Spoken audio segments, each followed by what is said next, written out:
There's something really beautiful that I think it's overlooked in Chicago, the fact that the transit is elevated, right? You don't get that feeling when you come out of the ground from underground stations, but when you arrive into places and there are the stations in an elevated platform and you get this overlook of where you're arriving, that's an experience that's still very memorable for me every time I use the transit. And I think that connection between the experience, like coming to a place and discovering from this overlook, it's really exciting for me. And not enough, there's not enough yet that celebrates that moment. So you're descending and you're like seeing things, but then I don't know. For me, there's so much work to do that in that interstitial space, in that space in between your arrival or you're getting to the station, that can be much more richer and active and vibrant, and you get all these opportunities to know about the place, the neighborhood that you're arriving. Yeah, that's exactly what I was thinking. Like it needs more of that community spirit as part of that arrival experience. Because you're right, like you kind of get off, you look over this platform, you kind of see the neighborhood a little bit of where you are and what the things are, but how does it really, how does the transit and how does that neighborhood's really entity or identity really connect with a lot of sort of how they're thinking about or how they want to represent their community to folks who are maybe just visiting or who are traveling there day to day for work, who just really want to are moving back and forth, but they should have an opportunity to really engage and be inspired when they come back home to their neighborhood. I think what we should be looking to change and do differently from the architectural and design perspective is how do we develop processes, right, to design with and not for communities. One aspect that I think it's important to revisit and recalibrate and rethink all the time, and it's not a template to apply from one project to another. More so, how do we establish the framework in which a process can be recalibrated depending on what's the amenity, what is the space, who are the groups that need to be involved, and I think that's something that it's starting to change, but I think it needs like a stronger push and other models, right? Like documenting and revisiting models to see where things are improving in terms of process and what things need to be recalibrated. Yeah, I think around process, there's definitely a key component that I always think about, which is just the opacity of the process right now. It's just very hard for even us as professionals always to like dive into, and then you kind of think about regular people who are just living their lives and trying to understand what's going on in their community, or who to talk to about a certain thing. It's very hard to actually understand whose responsibility is it, what are the steps that are needed to go through to ask these questions. A lot of it right now tends to go through like the alderman or that sort of thing, which is good, but there should be more of a clarity on like, oh, you know what, I need to talk to someone at DPD, or I need to talk to someone at the building department, or like how those pieces come together.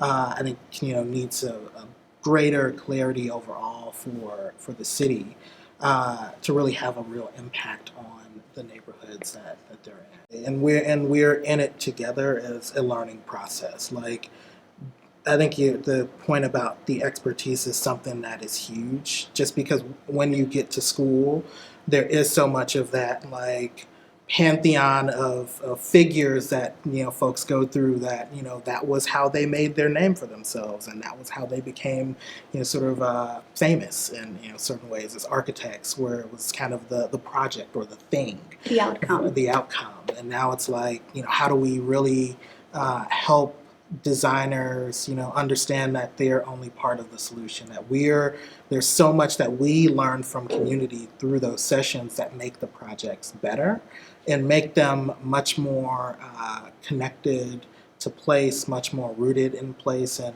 in culture, that they have resonance with community, that there's a co-ownership that it's not just my project, it's our project, and we're working together to actually achieve larger goals beyond simply maybe a building or a streetscape or a site or a project. It continues to move forward. I completely agree. And also, I think understanding that the vision doesn't have to come from elsewhere. I think we're taught very clearly in architecture, like the aesthetic and the vision is the architect's job. And I think that's completely the opposite of what we are trying to do, right? Yes. How do the vision doesn't need to come from, or inspiration doesn't need to come from outside, can come from within. If we do an intentional job, a good job, kind of, building all this amazing brainstorming of that feeds from the knowledge of communities, that's where the inspiration and the vision comes from. And how do we, and our job then is to synthesize, okay, Yes. this could look, with all this richness, this could look like this, or like this, or like that. And also I think, everyone is an expert, just going back to the expert concept.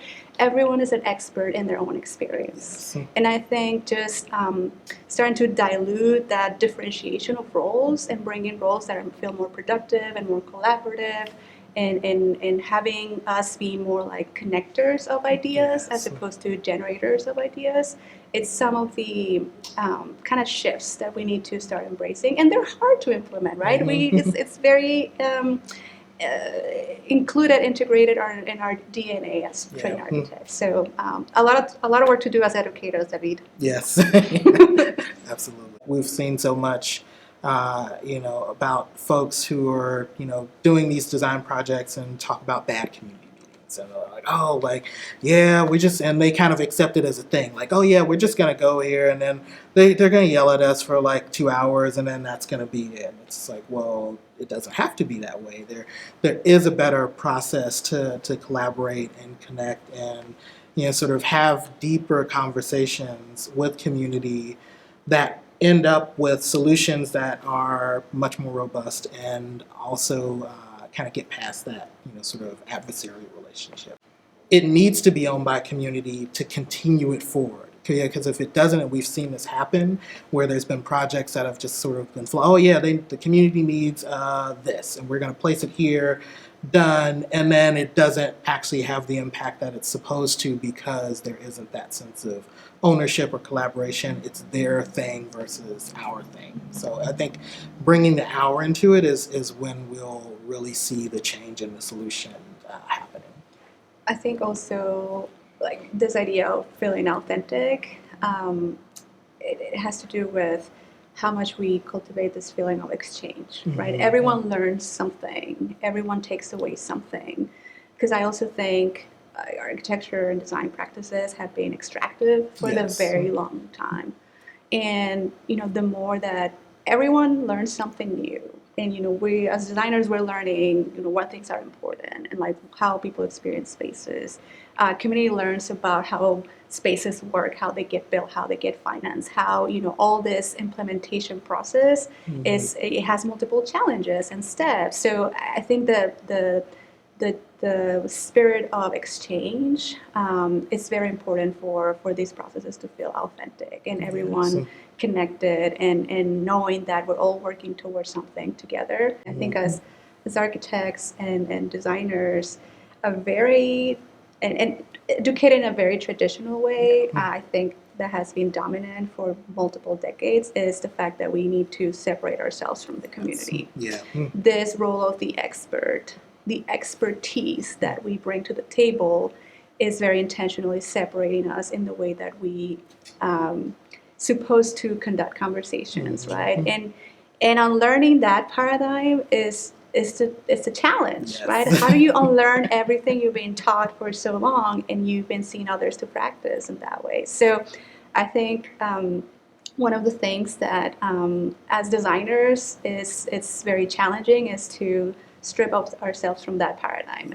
And how do we see ourselves as, facilitators, conveners, just more of and support, because we do have a very specific set of skill sets. I think the most impactful moments that I've had in design have been when, sort of after some of these community sessions, folks have come up and been like, you're like, yes, you captured everything that we talked about in all of those meetings, that they don't feel like their time has been wasted, that their time has been valued, and it has translated into, sort of plans or designs or ideas that they can then say like, oh yeah, you know what? Yeah, we talked about that. There it is.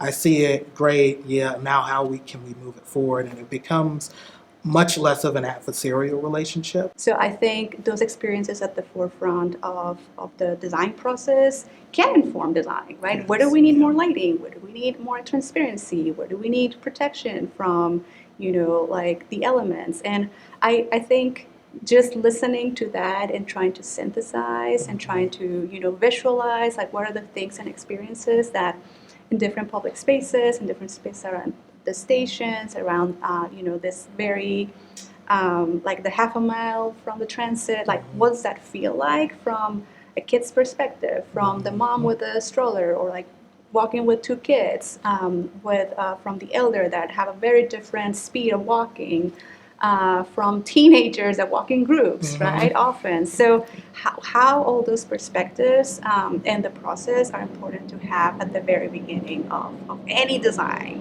Yes. And how, as designers, we need to be better understood as translators. Yes. Right? We need to translate that into, okay, what elements of design, physical elements of the infrastructure of the built environment can be used to amplify that. For me, I mean, the future of transit is definitely more distributed. It's definitely more, sort of connected. As someone, I grew up here, both on kind of the southeast side and South Shore, and then in Auburn Gresham on the southwest side, and taking the 87th Street bus and the 95th Street bus and the Ashland bus, and like all of those are vital connections as well. So I think finding ways to really make sure that those are part of the conversation as transit connectivity, sort of happens, but then also taking advantage of the transit that we already have. Like the Green Line is a tremendous asset that's severely sort of underdeveloped just because of the legacy and history of the city of Chicago and how it's been developed, sort of over the decades. So how to really start to sort of understand those opportunities to really start to build around places that already have transit, and then starting to layer on some of those other layers. But I see it as a much more connected, vibrant, walkable place, and that's what we hear from community too. They want more walkability. They want restaurants and things in their neighborhoods to go to that sort of allow them to really experience the place that they live without having to go out to another neighborhood to have a good meal or to shop or to get groceries. So it's a much more, I think, distributed and connected, sort of place. Yeah, I think what you're describing about the future of transit is very interconnected with what kind of urbanism, right, we are promoting and building and testing. And for me, that is, you have everything you need within a 10-minute walk. For me, that's the future, right? You don't even, if you want to ride your bike for exercising or leisure, that's an option, but you have everything you need for recreation, for health, for education, for food, for anything within your 10-minute walk or like in a walking distance. I see the future of transit being incredibly interconnected into the way that we develop more this um, accessibility of resources and assets and jobs to people where people live. I think what the legacy of the 20th century was separating. I think the 21st century is about integrating, and it's a really really hard job. But I think we're all agreeing that that's the way we want to live, and that's how we want to invest our resources in the future.